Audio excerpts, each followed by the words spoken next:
দিব্য জীবনের নানা রকমারি পরিক্রমা আমরা করি। আমি আজকে দিব্য জীবনের কয়েকটি দিক আপনাদের কাছে উন্মোচন করবার চেষ্টা করব। তার মাথার মূল্য তখন প্রায় লাখখানিক টাকার কাছাকাছি পরাধীন ভারতবর্ষে। ঋষি অরবিন্দের ভাই বারিন ঘোষ, তিনি একটি পত্রিকা সম্পাদনা করতেন। পত্রিকাটির নাম হচ্ছে নারায়ণ পত্রিকা। তার কাছে একদিন হঠাৎ রমাশঙ্কর সিং ত্রিবেদী জিজ্ঞাসা করছে, আর পালাতে পারছি না, আমাকে অ্যারেস্ট করেই ফেলবে ব্রিটিশ পুলিশ, আমাকে ব্রিটিশ পুলিশ অ্যারেস্ট করেই ফেলবে, আমি আর পালিয়ে থাকতে পারছি না, তুমি একটা উপায় আমাকে বলো। তখন বারিন ঘোষের কথা এবং পরামর্শে ওই পাবনা হেমায়তপুরে রমাশঙ্কর ত্রিবেদী প্রায় রাত্রি 10:30-11টা নাগাদ গিয়ে পৌঁছেছেন। কাছে একটা দোকান ছিল, ওখানে জিজ্ঞেস করলেন, এখানে অনুকূল ঠাকুর থাকেন? বলে হ্যাঁ। বলে কোথায় উনি? বলে এখন তো দেখা পাবেন না, রাত্রির হয়ে গেছে, আপনি গেস্ট হাউসে গিয়ে এখন বিশ্রাম করুন, কালকে সকালে দেখা হবে। মাথা ভর্তি চুল, দাড়ি এবং জট, এবং গায়ে একটা গেরুয়া পোশাক, রুদ্রাক্ষের মালা, ছদ্মবেশ নিয়ে তিনি পালিয়ে লুকিয়ে ঘুরে ঘুরে বেড়াচ্ছে। সেই গেস্ট হাউসটা বললো কোথায়? গেস্ট হাউস বলে ওই ওখানে যান। গিয়ে দেখলো বাঁশের বেড়া দিয়ে ঘেরা, আর বাঁশের একটা মাচা, তার মধ্যে একটা বস্তা পাতা আছে, ওটা আমাদের তখন সৎসঙ্গের গেস্ট হাউস। তা রমাশঙ্কর ওখানে গিয়ে দাঁড়িয়ে, একটা কুকুর সেখানে শুয়ে আছে, কুকুরটাকে তাড়িয়ে দিয়ে সেখানে বসছে আর বিড়ি খাচ্ছে।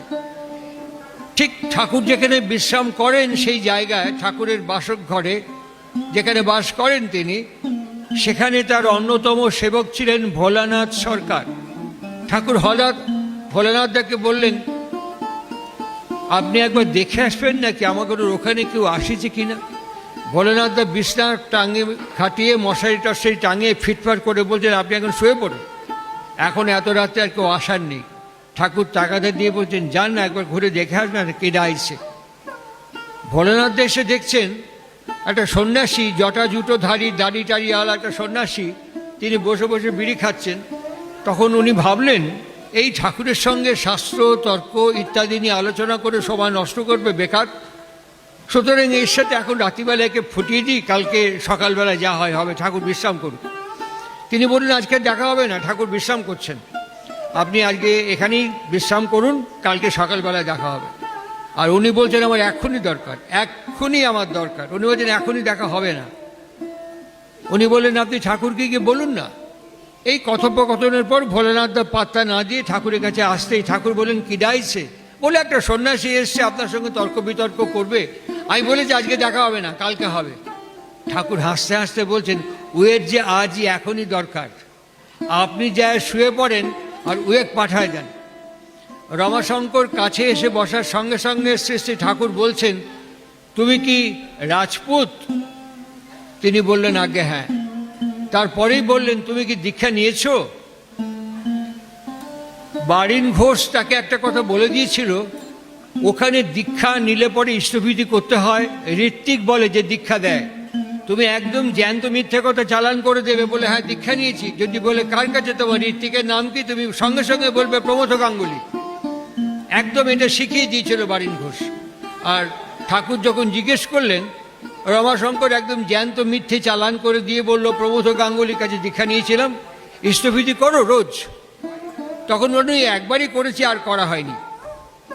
ঠাকুর তখন বললেন, তুমি এখন গিয়ে বিশ্রাম করো, কালকে সকালে দেখা হবে। ভদ্রলোক, অনেক কথা আছে আমার। বলে, পরে কালকে সকালে হবে, এখন বিশ্রাম করো। চলে আসে।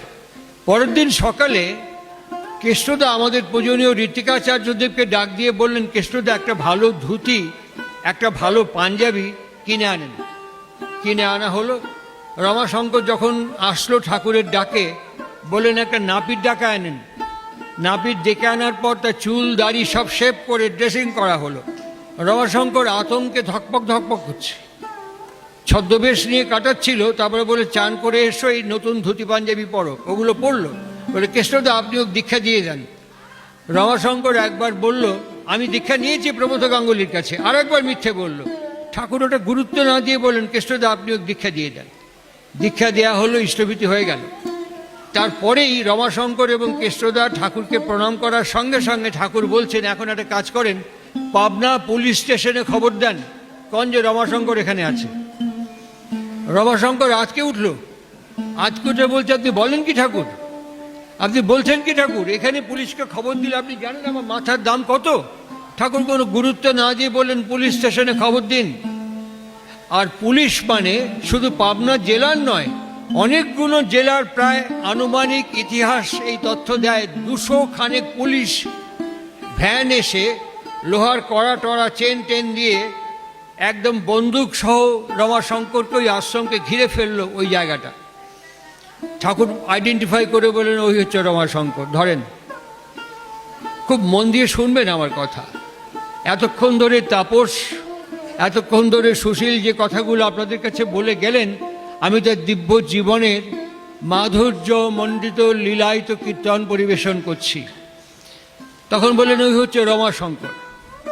রমাশঙ্করকে পুলিশ হাতে পায়ে লোহার বেড়ি দিয়ে চেন দিয়ে বেঁধে টানতে টানতে নিয়ে যাচ্ছে ঠাকুরের সামনে থেকে।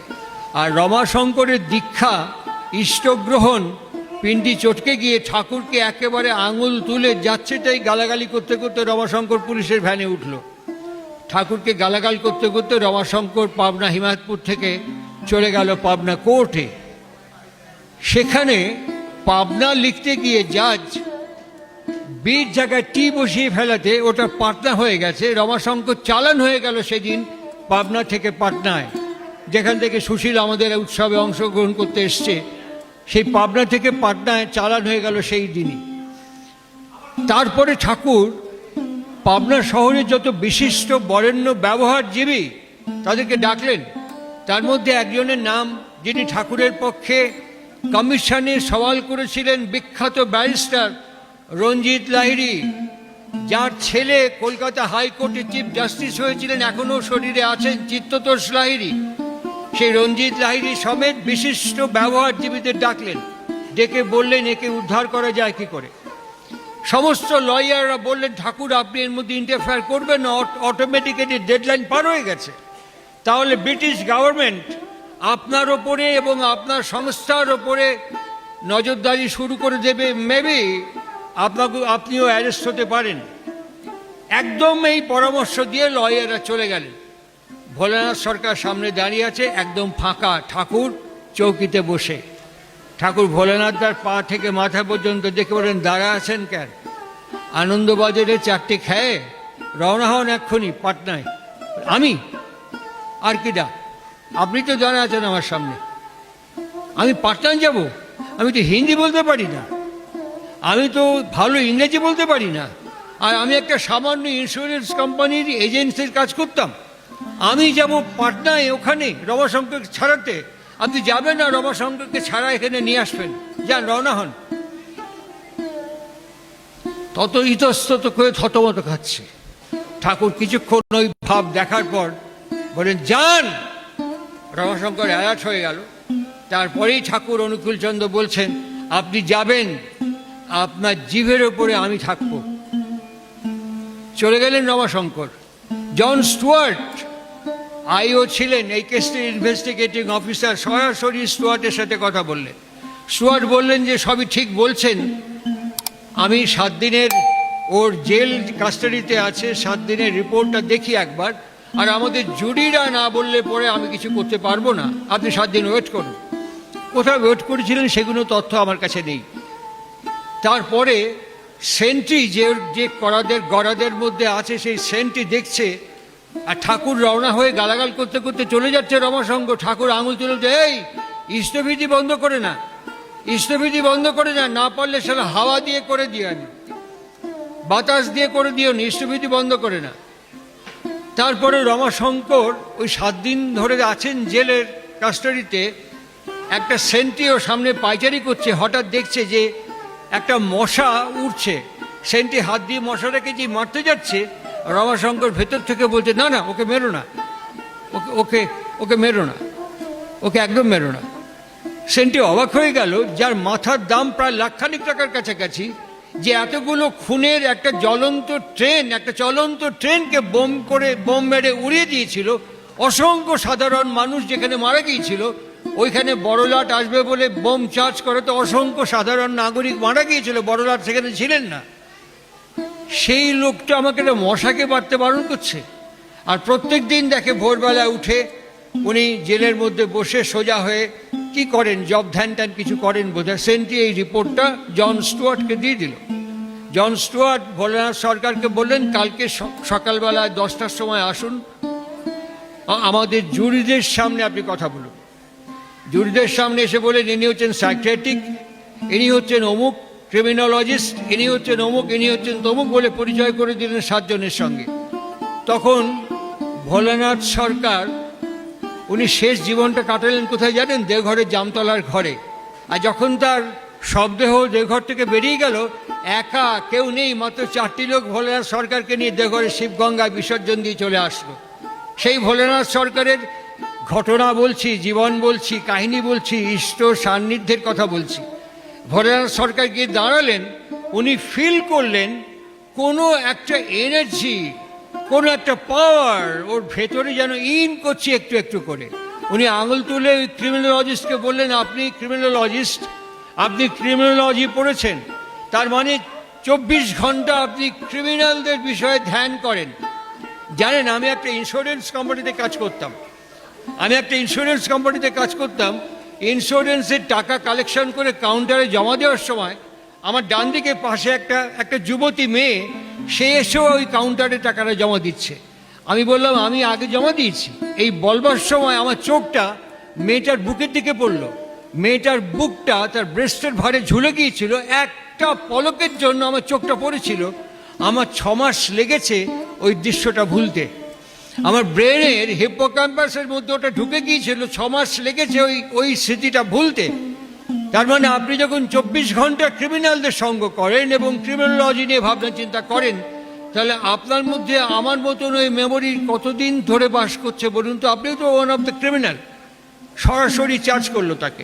এরকম যুক্তি তর্কের ভেতর থেকে জুরিরা সিদ্ধান্ত নিলেন রমাশঙ্কর সিং ত্রিবেদীকে ছেড়ে দেবেন। তখন বললেন, নিয়ে যান, আপনি বন্ড দিন, উনি যদি পালিয়ে যান তাহলে আপনাকে অ্যারেস্ট করা হবে। ও বন্ড দিয়ে দিল। তারপরের কথাটা খুব গুরুত্বপূর্ণ। উনি বললেন, যে সাম্রাজ্যে সূর্য অস্ত যায় না তার নাম ব্রিটিশ। ব্রিটিশের এত বড় শক্তি থাকা সত্ত্বেও সামান্য রমাশঙ্কর সিং ত্রিবেদীকে ব্রিটিশের শক্তি কিন্তু ধরতে পারেনি। ঠিক? বললো, হ্যাঁ। রমাশঙ্করকে ধরিয়ে দিয়েছে আপনাদের কাছে কে? বললেন, শ্রী শ্রী ঠাকুর অনুকূল চন্দ্র।